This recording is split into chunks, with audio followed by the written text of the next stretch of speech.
السلام عليكم ورحمة الله وبركاته أبنائي وبناتي طلاب وطالبات الصف الثالث الثانوي، أهلا بيكم. عاملين إيه يا ولاد؟ خلاص خلصنا من هم محمد علي. ألف ألف مبروك، خلصت يا سيدي الفصل الثاني. تعالى بقى عشان عندنا كلام حلو قوي في الفصل الثالث. الفصل الثالث بيبدأ بالأوضاع المالية في مصر، بيبدأ بالتدهور اللي حصل في مصر. طب معلش يا مستر، هو التدهور ده بدأ من امتى؟ تعالى بقى عشان نتكلم مع بعض. هقول لك الأوضاع المالية والسياسية والتدخل الأجنبي في شؤون البلاد. إيه ده يا مستر، هو احنا حد هيتدخل عندنا؟ أقول لك يا سيدي ده مفيش حد مش هيتدخل عندنا. الأزمة دي بتعود لبداية عصر إسماعيل لما دخلت مصر في دوامة القروض، لما أول مرة عمك سعيد اللي احنا سميناه إيه؟ كرشو استلف من بره. استلف عشان يحفر قناة السويس، واستلف عشان يعمل مجموعة من المشروعات. استلف استلف استلف. طب مين اللي بعده؟ قال لك الخديوي إسماعيل، وإسماعيل هو هياخد على قد ما ياخد.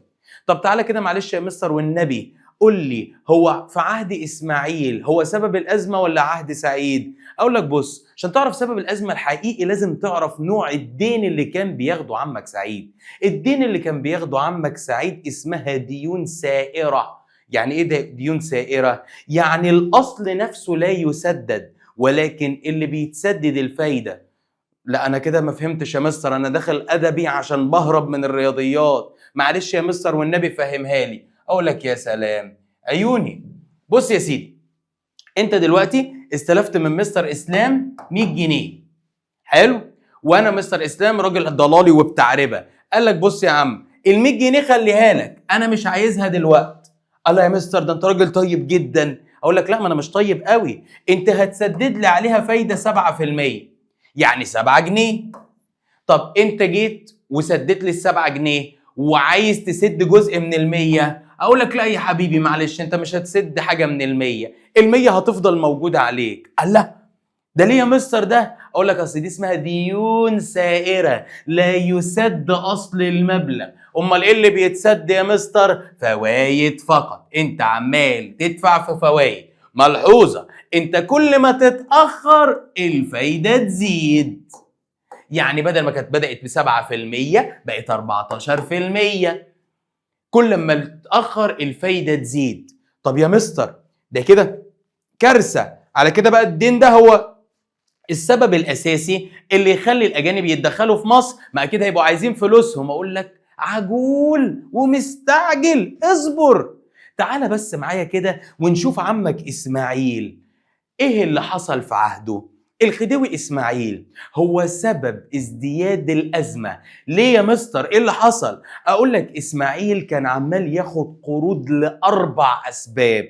السبب الاول، الراجل ده عايز يستصدر فرمانات سلطانيه، يعني عايز يحقق استقلاليه لمصر. يا مستر ايوه انا فاكر انت قلت لي في الفصل الثاني كان الخديوي اسماعيل خد فرمان في سنه 66 و67 و72 و73. اقول لك شاطر، ما انت شاطر اهو. يبقى الفرمانات اللي استصدرها اسماعيل كان بياخد عشانها ديون، يعني اخد قرض بقيمة 1000 جنيه عشان ابعت منها جزء للسلطان العثماني، فالسلطان يديني فرمان فاخد جزء من استقلالي. يبقى الفرمانات السلطانية سبب من اسباب ازدياد الازمة، وسبب ايضا من اسباب زيادة الدين على مصر. قال لك عمك اسماعيل في حفلة افتتاح قناة السويس صرف وما خلاش يا اخويا. صرف صرف صرف، ودعا كبراء ودعا ملوك ودعا الشعب وفتح ولايم وفتح صدره جدا. طيب ده هيعمل ايه؟ قال لك خزنة الشعب اصلا او خزنة البلد في الوقت ده ما كانش فيها فلوس. هتعمل ايه بقى؟ هات قرض. يا راجل يعني انت فتحت مشروع عشان يكون دخل قومي للبلد تسدد به جزء من اللي عليك، فتقوم تاخد عشان تفتحه قرض؟ قال لك ايوه. يبقى مشروع قناة السويس وحفل افتتاحها تسبب في اقتراض زيادة الإسماعيل. يبقى أول حاجة استصدار فرمانات سلطانية. 2 مشروع قناة السويس، واللي كان بالنسبة لإسماعيل حاجة كبيرة جدا لدرجة ان هو دعا ملوك العالم كله عشان تحضر حفل الافتتاح. ده مصر هتربط ما بين البحر الأحمر والمتوسط، زي ما الفرنسيين كانوا مهيئين لنا انها هتكون خير على مصر. بس في سؤال جه قبل كده وقال لك كانت قناة السويس وبالا على مصر. يعني ايه وبال؟ يعني كارثة سودة على مصر. اللي هو حرف العطف، بالا يعني حاجة كويسة، يعني رخاء واقتصادي. هتقولي وبالا بدايتها كانت ديون وفي نصها حروب. طب وبالا الأخرى بتصرف علينا دلوقتي عسل بالعملة الصعبة. فكانت قناة السويس وبالا على مصر بداية من عهد إسماعيل. عمك إسماعيل كان بيحب يسافر أوروبا وخصوصا فرنسا، ينزل يتمشى في الشانزليزيه، ينزل في شوارع باريس ويلاقي العمارة الجميلة.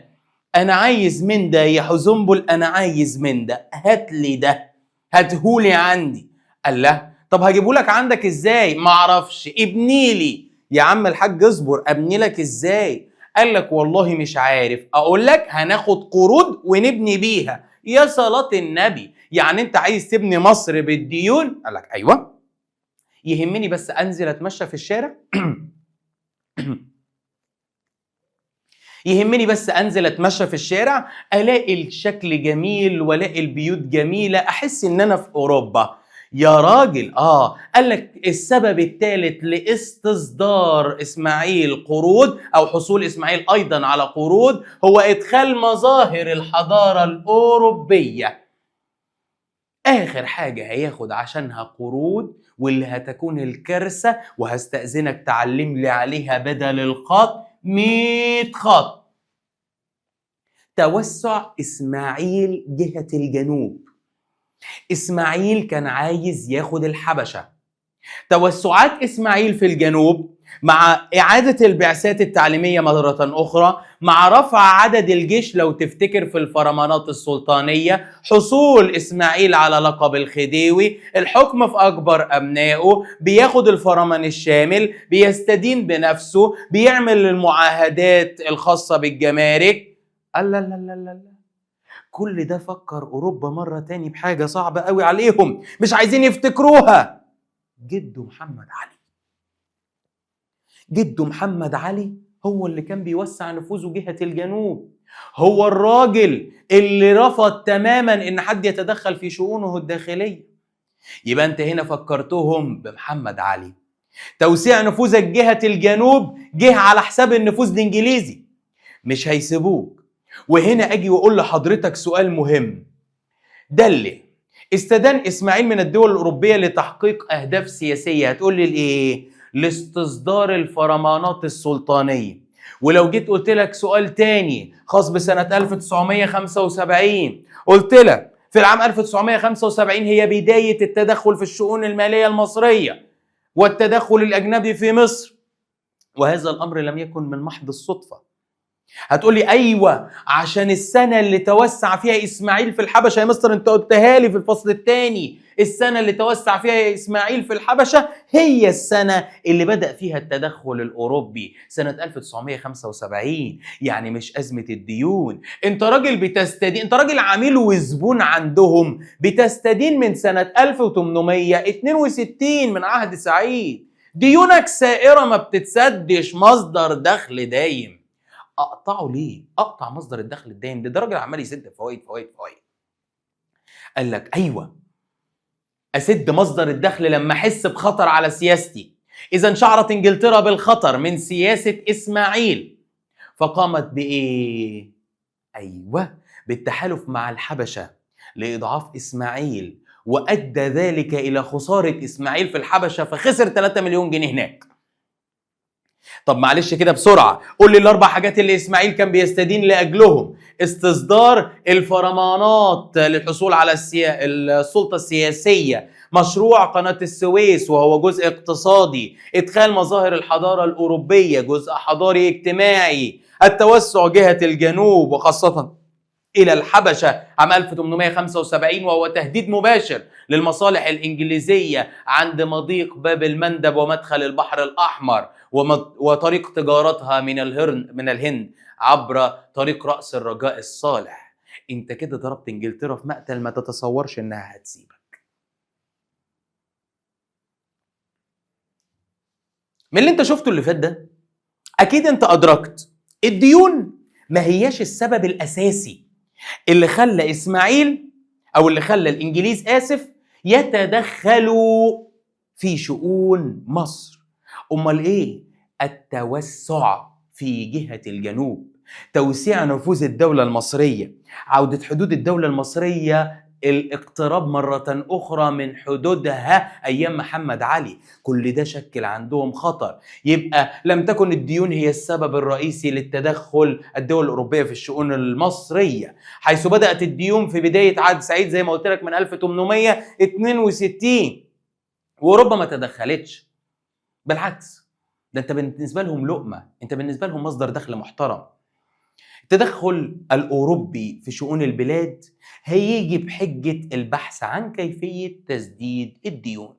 في بداية الأمر خد بالك، اللي جاي يتدخل في شؤونك أو اللي بيكرهك أو حتى اللي عايز يقتلك، مش هقول لك أنا عايز أقتلك، هيلف حواليك، هيصاحبك. أنا بقول لك خد بالك من صحابك، هيصاحبك عشان عايز يوقعك، هيصاحبك ويقول لك أنا إني لك من الناصحين، أنا عايز مصلحتك، تعال بس وأنا هنصحك، تعال نهرب من الدرس، تعال نعمل، تعال نسوي، وتلاقي نفسك رايح في سكك شمال. هو ده اللي بيعمله التدخل الأجنبي. أنا هبعت لك بعثة اسمها بعثة الجنرال كييف عشان يساعد الخديوي إسماعيل في إيجاد حلول للأزمة المالية. احنا مش عايزين نتدخل في شؤونك لا سمح الله، احنا بس عايزينك تسد معانا شوية فلوس. يبقى أول بعثة هتخش وتتدخل في الشؤون المالية المصرية زي ما قلنا هتبقى اسمها بعثة ايه؟ جنرال كييف. طب معلش يا مستر والنبي، ادينا شوية أسئلة اللي بتيجي في الحتة دي. أقول لك بكل بساطة، سؤال زي ده بيقول لك السبب المشترك بين حدوث الأزمة المالية وازدياد التدخل الأوروبي في شؤون البلاد في خلال عهد إسماعيل إيه هو؟ فكر كده يا مستر. خسارة إسماعيل في الحبشة كان من سبب أزمة الديون، وتدخل الأجانب في مصر بسبب حروب الحبشة. إذن العامل المشترك هو حروب الحبشة. أقول لك برافو عليك، عرفتها لوحدك يا ولد؟ شاطر. يبقى الإجابة هتكون حروب الحبشة. طب سؤال تاني في هيئة الإخطر. يرجع عدم تدخل القوى الأوروبية في الشؤون المصرية خلال عهد سعيد باشا لإيه؟ هل لأن سعيد قوي؟ لا، سعيد ما كانش قوي عسكريا. احنا عارفين ان سعيد بعد عباس والاتنين متنيلين على عينيهم في النقطة العسكرية دي. النقطة العدلة الوحيدة لسعيد انه خلى التجنيد اجباري فقط. توطيد سعيد باشا علاقته بالدول الأوروبية؟ لا. ثقة الدائنين في قدرات مصر المالية؟ يا فرحتي بيكو، هم لو واثقين فيا كان بعت لي بعثات وكان عايز يتدخل عندي؟ اكيد لا طبعا. عدم وجود طموحات توسعيه لسعيد؟ ايوه، سعيد ما كانش راجل بيحب الطموح، ما كانش راجل توسعي، ما كانش راجل عايز يوسع النفوذ المصري، ما كانش راجل بيهدد الوجود الانجليزي. يبقى ده ياخد قروض براحته، على راحتك يا صديقي. وهنا بدأ مسلسل بايخ، مسلسل أقل ما يقال عنه إنه فيلم عربي عبيط ملوش حتى قصة ولا سيناريو ولا حوار. إحنا هنبعت لك حد معلش بس يتدخل، والله مش بشكل مباشر، يكون بس ويساعدك في حل أزمة الديون. طب مين اللي هيساعدني في حل أزمة الديون يا عم الحاج؟ قال لك ده راجل خبير اقتصادي جميل جدا اسمه جنرال كييف. وكييف هو مسؤول إنجليزي، المفروض إن هو هيجي كصديق للخديوي إسماعيل لمساعدته على حل أزمة الديون. وكييف هو راجل زي ما قلت إيه؟ إنجليزي. يوصل كييف إلى مصر ويضطر، وخد بالك من كلمة اضطر، الخديوي إسماعيل تحت ضغط الدائنين إلا إنه يستقدم كييف من إنجلترا لمعاونته. مين يا أخويا قاعدة وبتسمع الكلام ده؟ يا لهوي، إنجلترا بعتت مبعوث لمصر لحسن تنفرد بالشؤون المصرية. قوم يا واد يا فيه بسرعة، روح لي أشوف الناس دي بتعمل إيه. يبقى هنا فرنسا تبعت شخص تاني اسمه مسيو فييه. مسيو فييه كي لا تنفرد انجلترا بالتدخل في الشؤون المصرية. كييف وفييه وصلوا لي سنة 1875. فضلوا قاعدين عندي شوية بيتشاوروا مع إسماعيل، هنحل الأزمة دي إزاي؟ مش عارفين. هنحل دي إزاي؟ مش عارفين. هنحل دي إزاي؟ مش عارفين. فكييف وفييه بعتوا لحكوماتهم قالوا لهم بصوا كده وعلى بلاطة، وعشان إيه؟ نريح ضميرنا، الأزمة المصرية محتاجة تدخل رسمي. إحنا بعثات غير رسمية. إذا بعثتي كييف وفييه بعثات غير رسمية للتدخل في الشؤون المصرية. إحنا بعثات غير رسمية، ما نقدرش، معلش أنا ما أقدرش أتدخل في هذه الشؤون. طب هنعمل إيه؟ قال لك بسيطة جدا، والله إحنا محتاجين حصالة، وخلي الجزء ده هسميه بالحصالة. إحنا محتاجين هيئة رسمية للتدخل في الشؤون المصرية. في عام 1876 يبعتوا لي هيئة ولجنة صندوق الدين. ايه يا اخويا صندوق الدين ده؟ زي ما قلت لك حصالة، هو خزنة فرعية للخزنة الأصلية، مهمته جمع الأموال الخاصة بالدين. يعني المالية المصرية بعتت له 1,000,000 جنيه أو بعتت للخزنة 1,000,000 جنيه، في واحد قاعد كده على جنب بياخد جزء من 1,000,000 جنيه يحطهم في الحصالة.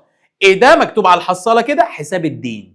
يبقى كان صندوق الدين هو أول هيئة رسمية للتدخل في الشؤون المالية المصرية، وسبب إنشائه لاسترضاء الدائنين، حتى أنه طلب إسماعيل منهم وضع النظام اللي يرتضونه، يعني اللي انتوا عايزينه اعملوه.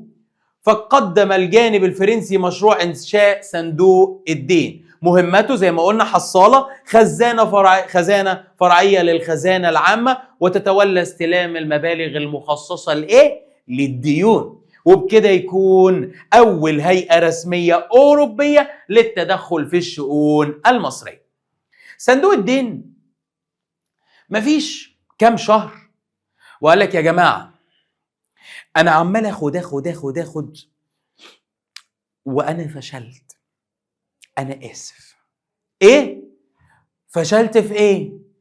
أنا مش عارف ألم فلوس الصراحة، والفلوس اللي بتديهاني الحكومة المصرية غير كافية بالمرة لسداد أي جزء من الديون. فأنا بعتذر ليكم، أنا هنسحب. يا صندوق استنى بس يا عم الصندوق، تنسحب تروح فين؟ قال لك بص أنا هقدم لكم مقترح. المقترح ده إن إحنا نعمل مجلس أعلى للمالية، 5 مصريين و5 أجانب، لمناقشة الحلول السياسية والاقتصادية لحل أزمة الديون. ففي مايو 1876 تتكون لجنة اسمها المجلس الأعلى للمالية من 10 أعضاء نصفهم من الأجانب لمناقشة حل الديون المصرية. كما العادة اتكونت في مايو، ما تقعد لكش 4 شهور، عشان في نوفمبر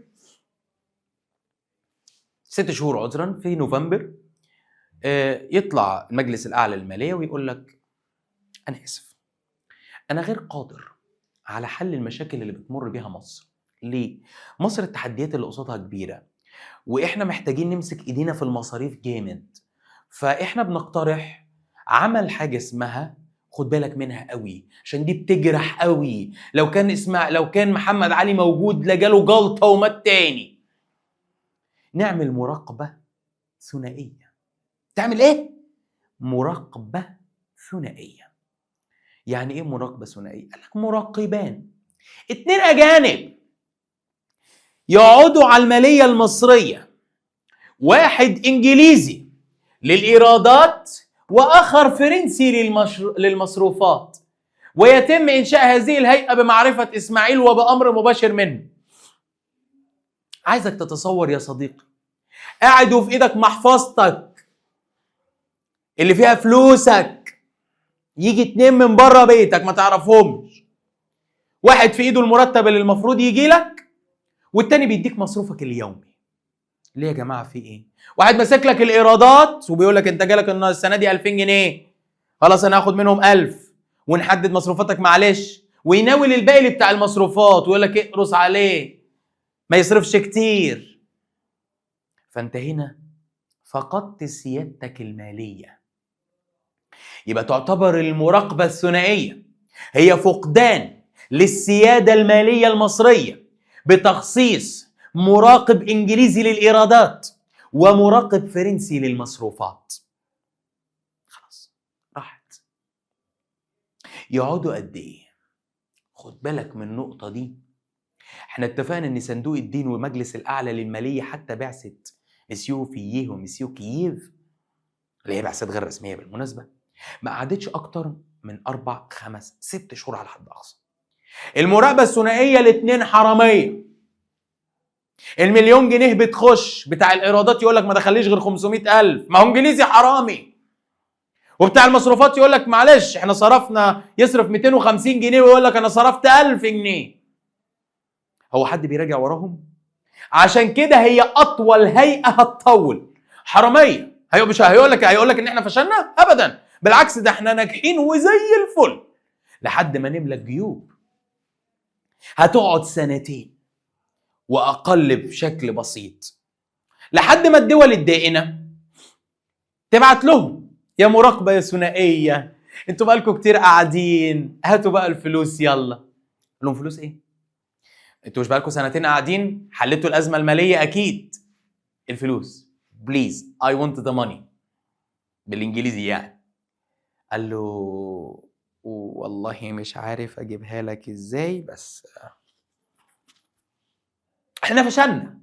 قال له يا راجل انت جاي تقول لي فشلنا بعد ما يقرب من 2 امال حضرتك كنت بتعمل ايه 2 كنت باكل مش فاضي صراحه والله. وبالتالي المراقبه الثنائيه قالت لك معلش احنا فشلنا مش هنشيله احنا، لازم نشيله لحد. فاتهمت المراقبه الثنائيه اسماعيل بانه يتلاعب بالاوراق التي ترد إليهم من إيرادات ومصروفات. فالموضوع ده محتاج تحقيق بقى، نشوف مين الحرامي، نشوف مين سبب الأزمة. طب مين بقى اللي هيتدخل في هذا الأمر؟ قالك بسيطة جدا، احنا نعمل لجنة تحقيق أوروبية. يبقى لجنة التحقيق العليا أو لجنة التحقيق الأوروبية هيتم تشكيلها من الدول الدائنة، وذلك لسوء الأحوال المالية للحكومة المصرية وعدم قدرتها على السداد. مش كده وبس، اتهام الإدارة للمراقبين الثنائيين لإسماعيل بأنه سبب الأزمة. فاقترح المراقبين وأعضاء صندوق الدين تشكيل لجنة تحقيق أوروبية. اضطر إسماعيل أنه يصدر فرمان بإنشائها، بل وأنه بعد ذلك يقضي بتعميم اختصاصاتها ليشمل جميع الإيرادات وجميع المصروفات الحكومية، وإلزام الوزراء والموظفين بإعطائهم كل البيانات المطلوبة. معنى ذلك أن أنت فقدت سيادتك حتى السياسية. الوزير بقى ملزم يقدم تقرير. حلو يا مستر، ما بيقدم تقرير للوزارة المصرية والحكومة المصرية للأجانب، يقول لهم دخلنا كام وخرج من عندنا كام. كارثة كارثة. طب أكيد يا مستر السلطان العثماني هيتدخل. أقول لك برافو عليك، عرفتها لوحدك؟ يا حبيبي هيتدخل. طب هيتدخل ليه يا مستر؟ أكيد هينقذ مصر بقى خلاص، هيسدد ديونها. احنا عارفين الخلافة الإسلامية العثمانية لا يمكن تسيبنا في حل. أقول لك والله يا حبيبي هو حب ما على قلبه إن إسماعيل يقع. إيه؟ إزاي ده يا مستر؟ أقول لك يا حبيبي ما تنساش إن إسماعيل كاد أن ينال استقلاله بفرمانات الدولة العثمانية. إسماعيل كان هياخد استقلاله خلاص، ودي حاجة مش حلوة للدولة العثمانية. فلوس. ده لو خدت استقلال أنا هخسر.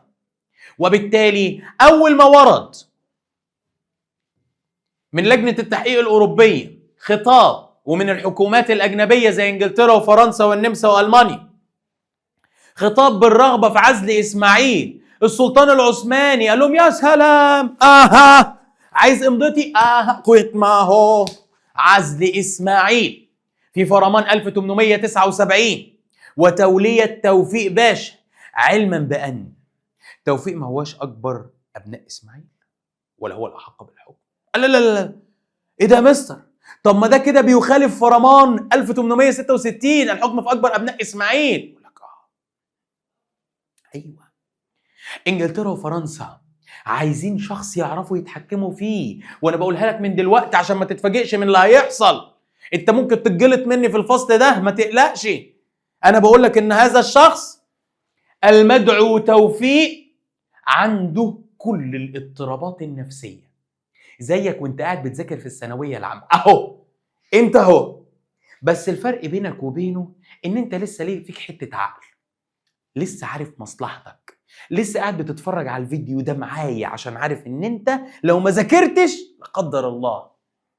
انما ده ابدا عقله مش فيه اطلاقا، ولا عنده اي مشكله يبيع الوطن ويبيع البلد ويبيع كل حاجه، المهم تحافظوا لي على الكرسي. وبالتالي هو الاختيار الامثل لانجلترا وفرنسا. يا سلام، ده هذا هو ذوقي، ده هذا هو الشخص الذي استطيع ان اتحكم به. بس السلطان العثماني راح لاسعهم لسعه على قفاهم كده، هيعترضوا عليها. في فرمان 1879 اللي بيقضي بتعيين توفيق، هو كمان بيقضي بسحب امتيازات. يبقى احنا الراجل ده لا يدرك مصلحة البلاد. والسلطان العثماني في عام 1879 الفرمان اللي فيه هيثبت توفيق هو الفرمان هيسحب منه الامتيازات بتاعت فرمانات ايه بقى؟ عد معايا: فرمان 66 67 72 و73. قال لا ده كده يا مستر سحب الفرمانات اللي كان مديها لابوه اسماعيل. اقول لك برافو عليك، شاطر. ما عشان كده السلطان لما قالوا له عايزين نشيل اسماعيل قال لك يلا بسرعه، عايزين نسحب امتيازات ونرجع فلوسنا زي الاول. طب مين اللي يعترض بقى على سحب الامتيازات؟ توفيق؟ الشعب المصري؟ شريف باشا رئيس الوزراء اللي جابوا اسماعيل في اخر فتره في عهده؟ امال مين؟ انجلترا وفرنسا. ايه مستر انا دماغي بدات تلف، الله يرضى عنك. يعني انا دلوقتي لما اسحب الامتيازات من توفيق في 1879 انجلترا وفرنسا يعترضوا ليه؟ هو مش المفروض انجلترا وفرنسا يحبوا سحب الامتيازات من الخديوي؟ يقول لك يا عبيط، الخديوي توفيق هم جايبينه ومرشحينه عشان عارفين ان هذا الشخص عروسه يمكن التحكم به. الامتيازات بتاعته هي امتيازاتنا احنا، مش بتاعته هو. فلما يبقى ليه حق وحق وحق وحق وحق وحق، دي بتاعتنا احنا بقى، احنا اللي هنقول له اعمل واعمل. انما لما تسحبهم منه انا خاف لا السلطان العثماني نفوذه يطغى على سلطان توفيق اللي هو بتاعنا. اصل السلطان العثماني مش بتاعنا، انما توفيق بتاعنا.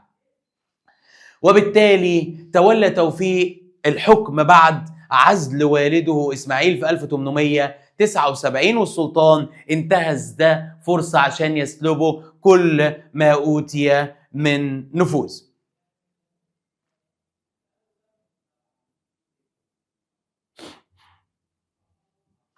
زي ما قلنا اعترضت فرنسا واعترضت انجلترا على فرمان 1879. صلوا على الحبيب المصطفى يا ولاد. لما جه توفيق، انا محتاجك تعرف بس شخصية توفيق قبل ما اكمل. توفيق استبدادي، يحب الحكم المطلق، لا يحب حكم الشورى، يحب الحكم منفردا، يكره الدستور ويكره القانون. ده شخص غير سوي نفسيا بالمرة. طب خلينا متفقين على ذلك. في آخر عهد إسماعيل جاب شخص اسمه من صفته شريف، وهو شريف رئيسا للوزراء، عشان يساعده في مواجهة التدخل الأجنبي، عشان يحاول يقضي على التدخل الأجنبي ده. فهيعمل إيه؟ شريف راجل محب للدستور، محب للقانون، محب للحياة النيابية، محب للديمقراطية، يكره الحكم المنفرد المطلق. ده هياكل مع اسماعيل، هياكل مع توفيق عذرا، هياكل مع توفيق. يعني الاثنين كده هيحبوا بعض، واحد يحب الحكم المطلق زي توفيق، واحد ديمقراطي زي شريف، هيتفقوا مع بعض؟ لا. وبالتالي توفيق عمل اذكى حاجه ممكن تتعمل، ايه هي؟ اعزل يا ابني شريف، يلا. فبعد توليه مباشره تم عزل شريف باشا، فالتخلص من وزاره شريف باشا والف وزاره أخرى. الوزارة الأخرى دي احنا عارفين ان مبدئيا انا كنت لسه بديكوا تمهيد، كل القرارات اللي جايه متخلفه عقليا، اوكي؟ اوعى تتصدم من حاجه. توفيق قال لك والله انا ما بثقش في حد. يا جماعه، قرر الخديوي توفيق تعيين توفيق باشا رئيسا للوزراء. فالناس كلها بتسال بعض، توفيق مين؟ توفيق مين؟ هو في حد بينا اسمه توفيق؟ هو في وزير اسمه توفيق؟ قال لك يا شباب، ايه انا عينت نفسي رئيسا للوزراء. طبعا الدول الاجنبيه تبكي في الزاويه، هم اوريدي عايزينك تحكم وتحت مشورتهم وتحت رايهم وكل حاجه، بس مش مخالفه صريحه لكل قواعد العقل. يعني انا عايز افترض معاك انت دلوقتي الخديوي وانت رئيس الوزراء. احنا دايما لما بتفتح التلفزيون بتقول لك بتلاقي اجتمع الرئيس فلان الفلاني مع رئيس الوزراء فلان الفلاني. لو في اجتماع ما بين الخديوي وما بين رئيس الوزراء هتخش بمنظرين، اللي هو ايه؟ الخديوي توفيق، رئيس الوزراء توفيق، اهلا وسهلا. هتطلع بمنظرين لن تكون قادر على اداء مهام منصبين. فالدول الاجنبيه ما كانتش راضيه ولا كان اي عقل يتصور ان هو ياخد قرار مثل هذا. فكان الحل الامثل ايه؟ بعد اذنك اخلع من رئاسه الوزراء وما تفكرش تاني، احنا هنفكر لك، احنا هنختار الشخص المناسب وهنحطه في المكان المناسب اللي يخدم رغباتنا احنا، بعد اذنك ما تفكرش. قال طب ثانيه قبل ما امشي هنرجع المراقبه الثنائيه مره اخرى، بل وهنرفع من اختصاصاتها. يلا نوع من انواع التحيه يا شباب، عشان بس انا بحبكم. فاعاد المراقبه الثنائيه بل ورفع اختصاصاتها. وهنا يجي دور الانجليز في اختيار الشخصيات. هيختاروا مين رئيسا للوزراء بعد ما توفيق تنازل عنها؟ طبعا ما تنساش بعد ما عمل ايه هذا الشخص؟ بعد ما رجع المراقبه الثنائيه ورفع اختصاصاتها. قال لك في شخص يكره الحياه الديمقراطيه، يكره الحياه النيابيه، يحب الحكم المطلق، لا يحب احدا الا نفسه. ده هيتفق جدا مع توفيق. ده الله من جه هذا ذوقي. هذا هو رياض باشا.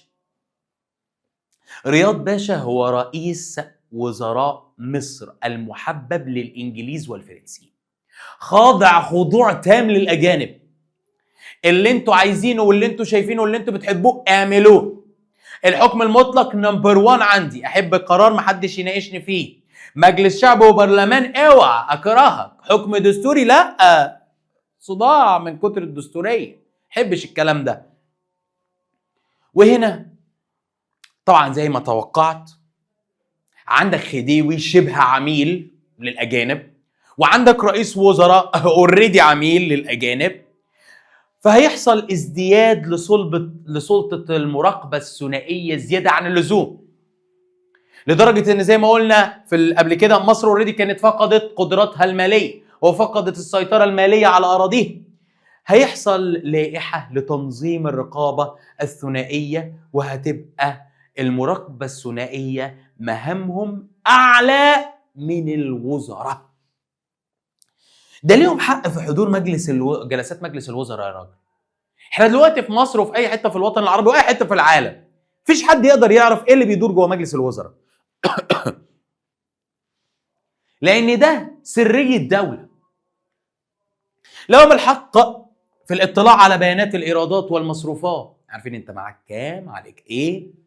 رايهما نافذ، ودي تحط تحتها 300 خط، بينفذ اللي هو عايزه فقط. رايهما نافذ حتى وان كانوا هيئات استشاريه.